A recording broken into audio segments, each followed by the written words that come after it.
बच्चों, कैसे हैं आप लोग। आई होप आप लोग बहुत अच्छे होंगे और बहुत अच्छे से बच्चों आप लोगों की तैयारी चल रहा होगा। तो आज हम लेकर के आए आप लोगों के लिए एमएमएस का जो फिजिक्स का इंपॉर्टेंट क्वेश्चंस है लाइट चैप्टर्स का, तो उसे आज हम डिटेल कवर करने वाले हैं, राइट। और ये क्वेश्चन जो है ना बच्चों आपको एमएमएस एग्जाम में देखने को मिलता है, राइट। ऐसे ही क्वेश्चंस आपको आ सकता है या हो सकता है एज इट इज क्वेश्चन आपको एमएमएस के एग्जाम में देखने को मिल सकता है। और अगर आप क्लास 8 के साइंस का प्रिपरेशन करना चाह रहे हैं तो उसके लिए भी ये क्वेश्चन इंपॉर्टेंट है, क्योंकि मैं चैप्टर वाइज आपके लिए जो है एमसीक्यूज क्वेश्चंस बना रहा हूं और आप लोगों के कॉन्सेप्ट से ही बना रहा हूं। तो ये आपके एग्जाम्स के पॉइंट ऑफ व्यू से भी काफी हेल्पफुल रहेगा। अगर आप कॉम्पिटिशन के एग्जाम देना चाहते हैं या फिर आप किसी जैसे नवोदय विद्यालय के एग्जाम्स हो गए, आप क्लास 9 के लिए एडमिशंस के लिए अगर आप प्रिपरेशंस कर रहे हैं, या फिर अगर एनएमएस का आपने फॉर्म भरा है उनका एग्जाम देना चाह रहे हैं, या किसी स्कूल्स का एग्जाम देना चाह रहे हैं ना, तो ये आपको ऑल इन वन है, आप ये कह सकते हैं। ऐसे क्वेश्चन आपको एग्जाम में देखने को मिल सकता है, राइट। तो चलिए सबसे पहला क्वेश्चन आपके सामने ये रहा, angle of incidence is equal to. देखो बच्चों क्या करें, angle of incidence is equal to angle of refractions. आपके पास चार ऑप्शंस है। पहला ऑप्शन ऑलवेज है, दूसरा समथिंग है, तीसरा अंडर द स्पेशल कंडीशन है और चौथा नेवर। तो अगर आपको इसमें से आंसर्स पता है तो आप कमेंट सेक्शन में अगर ए लग रहा है आपको तो ए लिख सकते हो, बी लग रहा है ऑप्शन तो आप बी लिख सकते हो, और अगर आपको सी या डी लग रहा है तो आप जो भी ऑप्शन लग रहा है आप वो ऑप्शन को कमेंट सेक्शन में आप अपना आंसर दे सकते हो। और लास्ट में मैं आपको सबका आंसर भी बताते चलूंगा, तो इससे आप क्या करोगे उसको चेक भी करोगे, ठीक है। चलो तो देखो सबसे पहले एंगल ऑफ इंसिडेंस क्या होता है। तो आपको पता है कि जब हम एक प्लेन मिरर लेते हैं, राइट, तो जब कोई रे, ये क्या हो गया बच्चों हमारा प्लेन मिरर हो गया, ठीक है। अच्छा, जब इसमें कोई रे ले आता है तो इंसिडेंट रे बोलते हैं, और जब यहां से जाता है तो इसको रिफ्लेक्टेड रे बोलते हैं, ठीक है। और यहाँ पे हम क्या करते हैं, एक नॉर्मल डालते हैं बच्चों, है ना। ये क्या हो गया हमारा नॉर्मल। तो ये एंगल ऑफ इंसिडेंस होता है और एंगल ऑफ रिफ्रैक्शन होता है। तो इस केसेस में आपको याद होगा लाइट के दो रूल्स होते हैं।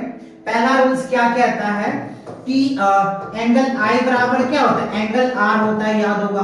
तो angle of incidence equals to क्या होता है, एंगल ऑफ रिफ्लेक्शन ऑलवेज होता है। क्या होता है, ऑलवेज होता है। दो रूल्स आपने पढ़ा होगा, एक angle of incident equals to angle of refractions, और दूसरा क्या होता है, angle of incidence angle of reflections normal lies on a same plane. ये दो रूल्स हैं, राइट। तो दो रूल्स आपने पढ़ा होगा। तो एक रूल आपसे पूछा जाता है, हमेशा होता है, क्या होगा, ऑलवेज। तो आपका आंसर क्या आएगा, ए आएगा। अगर आपने ए आंसर दिया है तो आपका करेक्ट, ठीक है। तो इस हिसाब से बच्चों फील के साथ करो, जैसे कि इसके बेस पे क्वेश्चन भी दे देना तो आप बहुत आसानी से कर पाओगे और एकदम मजा आएगा। कंप्लीट सेक्शन देखो, एकदम फील आ जाएगा आपको लाइट चैप्टर के एमसीक्यूज को सॉल्व करके, ठीक है। चलो अगला देखते हैं, क्वेश्चन नंबर सेकंड में देखो क्या है, the power accommodations of normal eyes, ठीक है। जो हमारे नॉर्मल आईज होता है उनका पावर क्या होता है, अकोमोडेशंस पावर क्या होता है, या ऐसे कह लीजिए किसी ऑब्जेक्ट को देखने के लिए मिनिमम क्या होता है, मिनिमम मैक्सिमम क्या होगा वो तो पता ही है आपको, मिनिमम क्या होगा वही क्वेश्चन पूछा जा रहा है ना। पावर ऑफ नॉर्मल, नॉर्मल्स क्या होता है, कितनी सेंटीमीटर होनी चाहिए। तो देखो कम से कम किसी ऑब्जेक्ट को देखने के लिए 25 सेंटीमीटर। आप जैसे यहां ले लोगे ना 25 सेंटीमीटर से कम लोगे तो आप किसी भी ऑब्जेक्ट को क्लियर नहीं देख पाएंगे बच्चों, यानी वो जो है आपको ब्लर दिखेगा। आप चाहो तो प्रैक्टिकल करके देख सकते हो, किसी ऑब्जेक्ट को आप जैसे मान लो कोई लिखी हुई एक नोटबुक ले लो और उसको आप यहां रखकर देखो, आप पढ़ नहीं पाओगे, ब्लर दिखेगा। तो कम से कम उनकी पावर 25 सेंटीमीटर होता है, जिससे कि आप उस ऑब्जेक्ट को, किसी भी ऑब्जेक्ट को क्लियर देख सकते हो। वैसे तो आप इनफाइनाइट तक जा सकते हो, मिनिमम है, नॉर्मल है, ठीक है। तो 25 सेंटीमीटर आएगा आपका, क्लियर। चलो अगला वर्ड देखते हैं, क्वेश्चन नंबर थर्ड में देखो क्या है, फोकल लेंथ आपको निकालना है जबकि पावर दिया हुआ है, ठीक है। पावर क्या दे रखा है आपको, 1 डायोप्टर्स दिया हुआ है। तो इसका फोकल लेंथ क्या होगा, आपके पास ऑप्शन है 2 मीटर्स, 3 मीटर्स, 0.5 मीटर्स और 1 मीटर्स।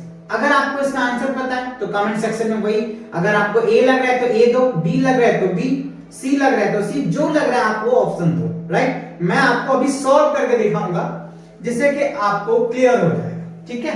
चलो तो देखो पावर जो होता है ना बच्चों, ये आपको दे रखा है 1 डायोप्टर्स, ठीक है। और हमसे क्या कह रहा है कि चलिए फोकल लेंथ बताइए, ठीक है।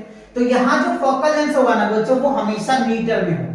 तो आपको याद होगा फॉर्मूला, पावर इक्वल्स टू क्या होता है 1/f होता है, और f जो होता है बच्चों वो मीटर में होता है, ये याद रखना। ये क्या होता है फॉर्मूला होता है पावर इक्वल्स टू 1/f, ठीक है। ओके, तो अगर हम क्या करते हैं, हमें क्या चाहिए f चाहिए, तो f बराबर क्या हो जाएगा 1/पावर, ये होगा ना 1/पावर, ठीक है। तो 1/1 क्या निकल के आ जाएगा 1 ही मीटर आएगा, राइट। तो f जो है कितना आ जाएगा 1 मीटर आ जाएगा। तो ये हमारा क्या होगा बच्चों, आंसर आ जाएगा 1 मीटर। और अगर आप लोगों ने 1 मीटर आंसर दिया है तो आपका करेक्ट है, यानी D is the correct answer. Understand या नॉट? ये फॉर्मूले बच्चों आपको याद रख लेना है। ये बात भी याद रखना है कि जो फोकस होता है ना वो ऑलवेज मीटर में होता है डायोप्टर के केस में, और लेंस की जो क्षमता होता है ना बच्चों उसका ऐसा यूनिट होता है डायोप्टर। ये भी आपको याद रखनी है, क्लियर। चलो आगे बढ़ते हैं। अब क्वेश्चन नंबर 4 में देखो क्या है, reflections between focal length and radius of curvatures. देखो कह रहा है reflections between focal length and radius of curvatures. तो देखो इन दोनों के बीच में रिलेशंस क्या है, ये हमसे पूछा जा रहा है। तो देखो यहाँ पे ऐसे कोई बात नहीं पूछा जा रहा है कि कॉन्केव लेंस का या कॉन्वेक्स लेंस का, किसी भी लेंस में आप ले सकते हो। तो सबसे पहले हम ये मिरर ले लेते हैं, है ना, मिरर ही है ना इसमें। अच्छा, इसमें मिरर और लेंस की भी बात नहीं कर रहा है, तो ये ले लो, ठीक है। अब देखो ये हमने क्या ले लिया, प्रिंसिपल एक्सिस ले लिया। ये क्या होता है बच्चों, पोल होता है। ये क्या होता है, सेंटर ऑफ कर्वेचर होता है, जिसको आप आर के नाम से जानते हो। और इसका हाफ जो होता है वो फोकल लेंथ होता है, ठीक है। तो जब कोई रे लाइट यहां से जाता है तो फोकस से होके गुजरता है, ठीक है। तो यहां से जो यहाँ की जो डिस्टेंस है ना बच्चों वो f हो गया, और यहां से यहाँ की जो डिस्टेंस है ना वो r हो गया, ठीक है। रेडियस ऑफ कर्वेचर होता है, क्लियर। अच्छा, अब देखो रेडियस और कर्वेचर इक्वल्स टू आप क्या बोल सकते हो, देखो f क्या हो जाएगा, यानी r बराबर क्या लिख सकते हो 2f लिख सकते हो, क्योंकि ये ट्वाइस होता है, जितना ये डिस्टेंस होता है उतना, यानी दिस इक्वल टू दिस होगा, ठीक है। तो f बराबर क्या लिख सकते हो, f बराबर r/2 लिख सकते हो, या आप ये रिलेशन लिख सकते हो r बराबर 2f।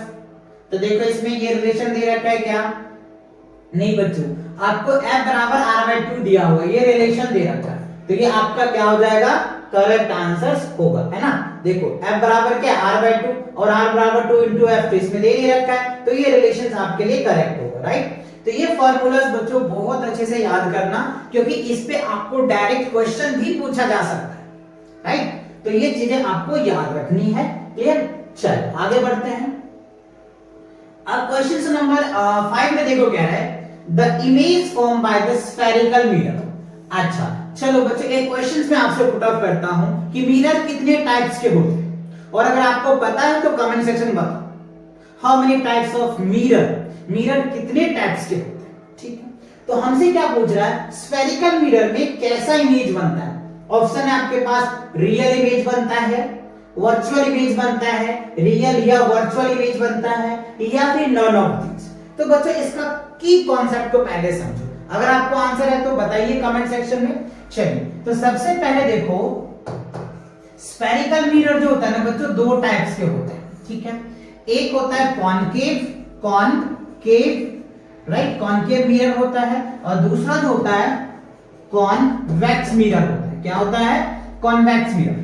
Spherical mirror two types के होते हैं, एक क्या होता है कॉनकेव मिरर्स होता है, और एक क्या होता है कॉन्वेक्स मिरर होता है, ठीक है। तो देखो कॉनकेव मिरर्स में क्या होता है, रियल एंड वर्चुअल इमेज बनता है, रियल भी इमेज बनता है, वर्चुअल भी इमेज बनता है। और कॉन्वेक्स में क्या होता है, वर्चुअल इमेज बनता है, क्या होगा VIRT, वर्चुअल इमेज बनता है, ठीक है। तो एक चीज हमने क्या पाया, देखो स्फेरिकल जो मिरर है ना, स्फेरिकल मिरर जो है इसमें दोनों टाइप्स की इमेज बन रहा है, रियल भी इमेज बन रहा है और वर्चुअल भी इमेज बन रहा है। क्यों? क्योंकि जो स्फेरिकल मिरर है ना, ये दो मिरर ऑलरेडी है इसके अंदर, एक कॉनकेव मिरर है और एक कॉन्वेक्स मिरर है। तो यहाँ पे हमारा आंसर क्या बन जाएगा, रियल एंड जो है वर्चुअल्स दोनों होगा। ऑप्शन में है यस, ये है बच्चों, सी इज द करेक्ट आंसर। यानी स्फेरिकल मिरर में क्या होगा, रियल इमेज भी बनेगा और वर्चुअल भी इमेज बनेगा। क्लियर बात समझ में आया? ओके, चलो आगे बढ़ते हैं। अब देखो क्वेश्चन नंबर 5 में क्या है, what is the angle of incidence of a ray if the reflected is an angle 90 degree to the incident ray, right? तो incident ray क्या होगा, let me check। देखो ऑप्शन है आपके पास 90 degree, 60 degree, 45 degree, 30 degree.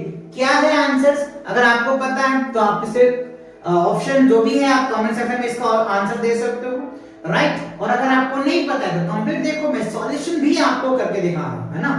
Show सबसे पहले हमें क्या करना है, प्लेन मिरर बना लिया हमने, ठीक है, ये बन गया जी प्लेन मिरर।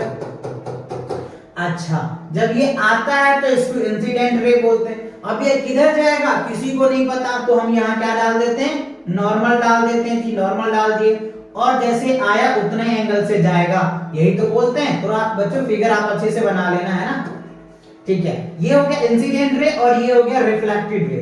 तो ये जो एंगल्स है हमारा, ये होता है रिफ्लेक्टेड रे और ये होता है इंसिडेंट एंगल होता है, ये मैंने आर लिख दिया। इंसिडेंट एंगल हो गया, रिफ्लेक्टेड एंगल हो गया, ठीक।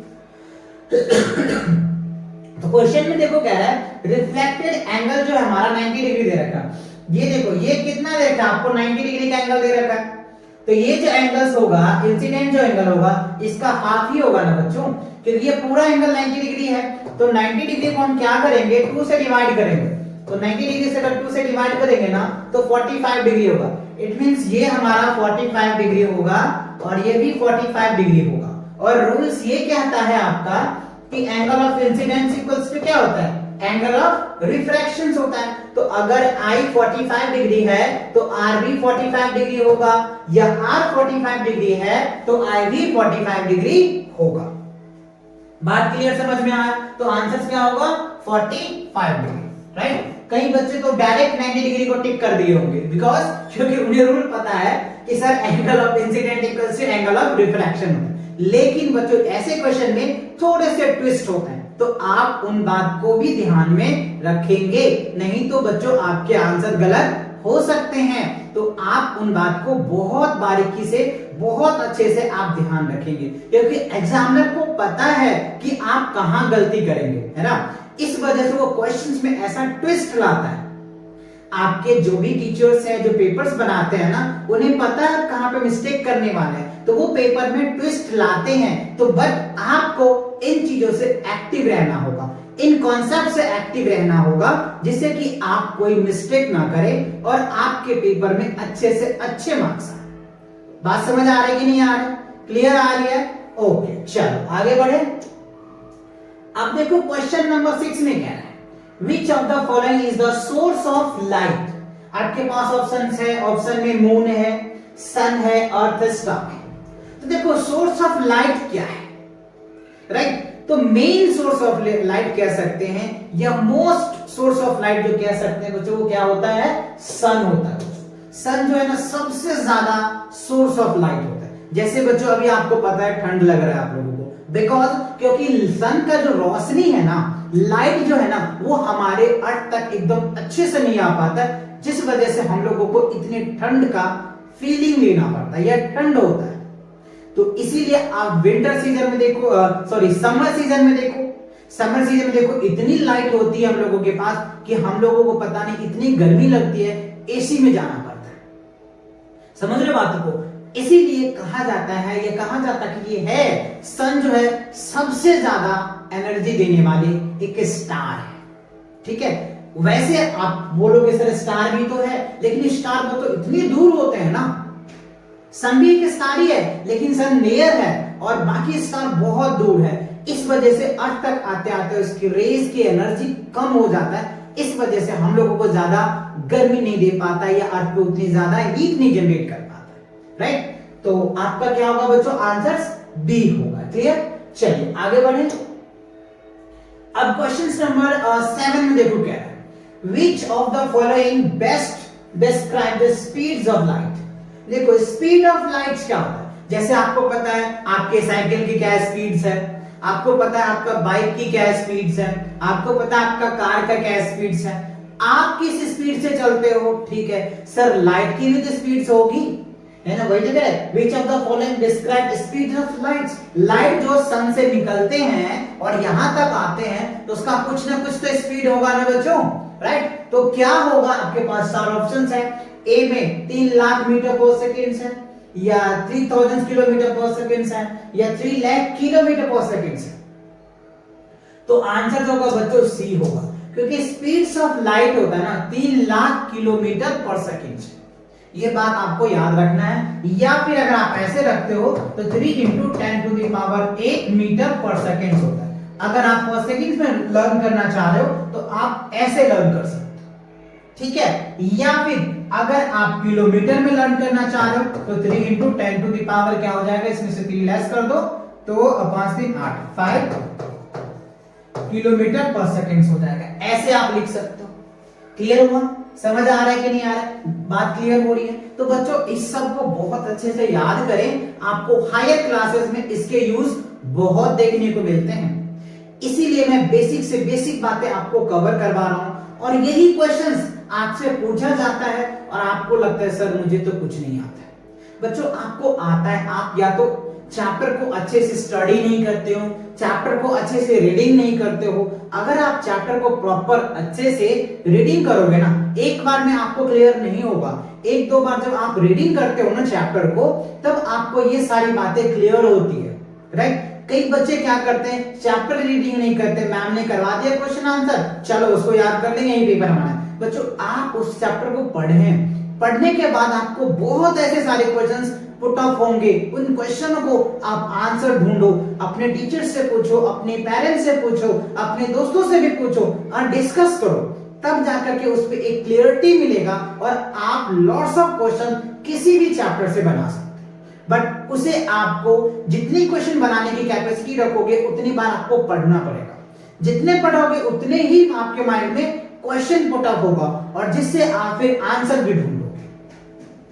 ठीक है, चलिए आगे बढ़े। अच्छा अब क्वेश्चन नंबर 8 में देखो क्या है, the bending of lights when it pass from one medium to another medium. ठीक है, देखो एक मीडियम से अगर दूसरे मीडियम में लाइट जाती है, लेट्स सी, अगर मान लो ये हमने ले लिया, ये है बच्चों, एक है एयर मीडियम, 2 होता है, एक एयर मीडियम होता है और एक डेंसर मीडियम होता है। ठीक है, 2 मीडियम्स होता है। जब एक मीडियम से लाइट दूसरे मीडियम में आता है तो उसको हम लोग क्या बोलते हैं, रिफ्लेक्शन बोलते हैं, रिफ्रैक्शन बोलते हैं, डिस्पर्शन बोलते हैं या डिफ्रैक्शन बोलते हैं। तो देखो बच्चों, रिफ्लेक्शंस ऑलवेज सिंगल मीडियम में होता है, ये याद रखना। रिफ्लेक्शन क्या होगा, हमेशा सिंगल मीडियम होता है। लॉ ऑफ रिफ्लेक्शन 2 आपने पढ़ा था। अच्छा, रिफ्रैक्शन होगा बच्चों, रिफ्रैक्शन जो होता है ना ये 2 मीडियम में होता है, राइट। ये क्या होता है, रिफ्रैक्शन 2 मीडियम में होता है। जैसे ये कॉन्सेप्ट आपने आपके स्कूल्स में प्रैक्टिकल करवाया होगा,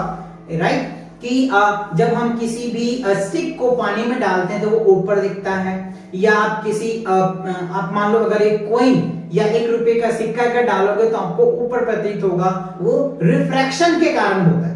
बिकॉज हम देख रहे होते हैं एयर में, और वो जो सिक्के होते हैं वो डेंसर मीडियम यानी लिक्विड में होता है, तो वो हमें ऊपर प्रतीत दिखता है, बिकॉज ऑफ रिफ्रैक्शन के कारण होता है। किसके कारण होता है बच्चों, रिफ्रैक्शन के कारण होता है। आप चाहो तो इसको खुद से प्रैक्टिकल कर सकते हो। एक आप कांच का ग्लास ले लो और उसमें आप पानी भर दो और उसमें आप चाहो तो एक स्टिक डाल के देख लो या फिर एक कॉइन डाल के देखो, आपको ये फील पता चल जाएगा रिफ्रैक्शन का। आपको पहले ही बेंड दिखेगा क्योंकि इसका ये प्रॉपर्टीज ही होते हैं बच्चों। क्लियर, चलो तो इसका आंसर पता चल गया, ओके। अब चलिए क्वेश्चन नंबर 9 में देखो क्या है, when white light pass through the prism in it splits. कितनी, जब किसी भी व्हाइट लाइट को हम क्या करते हैं बच्चों, प्रिज्म से अगर हम पास करवाते हैं तो वो लाइट कितने में स्प्लिट हो जाता है। आपके पास ऑप्शंस है, 3 कलर्स होते हैं, 5 कलर्स होते हैं या 7 कलर्स होते हैं। कितने कलर में वो स्प्लिट हो जाता है, राइट। तो अगर आपको आंसर पता है तो इसका आंसर बताइए। तो जैसे मान लो बच्चों मैंने एक नॉर्मल ये ले लिया प्रिज्म, ठीक है। अब इससे जब हम व्हाइट लाइट देते हैं ना, जब इससे बच्चों WHIT व्हाइट लाइट जब जाता है तो क्या होता है, यहाँ पे एक स्ट्रिप बनता है और इस स्ट्रिप पे क्या होता है बच्चों, 7 कलर बढ़ जाते हैं। कितने कलर होते हैं, टोटल 7 कलर होता है बच्चों, SEVEN 7 कलर्स में बढ़ जाता है, ठीक है। तो ऑप्शन में है क्या 7 कलर, यस सी है, तो सी इज द करेक्ट आंसर। यानी जो व्हाइट लाइट होता है बच्चों, है ना, ये 7 कलर से मिलके बना होता है। न्यूटन्स का आपने पढ़ा होगा थाल वाला, इसमें एक्सपेरिमेंट करके दिखाया जाता है, ठीक है। तो जो अगर किसी भी व्हाइट लाइट को आप प्रिज्म से होकर के भेजेंगे ना, तो उनके स्ट्रिप पे 7 कलर आपको देखने को मिलेगा, राइट। तो 7 कलर होता है। तो ये आपके करेक्ट आंसर्स हो गए। चलिए अब क्वेश्चन नंबर 10 में देखो क्या कह रहा है, Which of the following is true about the focal length of a convex lens? It's always negatives, it's always positives, it can be either negative or positive, या it is zero। तो देखो बच्चों, अगर मैं कॉन्वेक्स लेंस की बात करूं, convex lens की बात करूं ना, तो इसमें जो फोकस होता है ना वो ऑलवेज पॉजिटिव, फोकस क्या होता है, ऑलवेज पॉजिटिव होता है। और कॉनकेव की बात करूं तो ये इसमें जो फोकस होता है ना वो ऑलवेज नेगेटिव होता है। ये भी काफी इंपॉर्टेंट क्वेश्चन है और इससे बहुत क्वेश्चन ऐसे पूछे जा सकते हैं। तो ये याद रखना, कॉन्वेक्स लेंस जो होता है ना बच्चों, कॉन्वेक्स लेंस का जो फोकस लेंस होता है ना, फोकस होता है, एफ जो होता है वो ऑलवेज पॉजिटिव होता है, और कॉनकेव का जो फोकस होता है वो ऑलवेज नेगेटिव होता है। ये बात आपको याद रखनी है। ऑप्शन में देखो है यस बी है बच्चों, बी क्या होगा, always, it is always positive, ये हमेशा पॉजिटिव रहता है। क्लियर, चलिए आगे बढ़ते हैं। अच्छा, इसी के साथ क्या होता है बच्चों, आपके लाइट के ये जो इंपॉर्टेंट क्वेश्चंस थे ये सभी मैंने आपके साथ डिस्कस किया। आप अगर इन सभी क्वेश्चन को प्रैक्टिस कर लेते हैं ना, तो और जितने भी कॉन्सेप्ट भी मैंने इनके साथ आपको करवाया है, अगर आप ये सभी क्वेश्चंस अच्छे से कर लेते हैं और एक दो बार रिविजन्स कर लेते हैं, तो मुझे नहीं लगता कि इस चैप्टर से आपको बाहर क्वेश्चन पूछे जा सकते, क्योंकि लगभग मैंने सारे कॉन्सेप्ट आपके साथ डिस्कस किया है अंडर क्लास 8 के बेसिस पे, राइट। तो आई होप ये बातें आपको सभी समझ में आ गया होगा। तो मिलते हैं नए वीडियो के साथ बहुत जल्दी, तब तक के लिए take care and bye bye.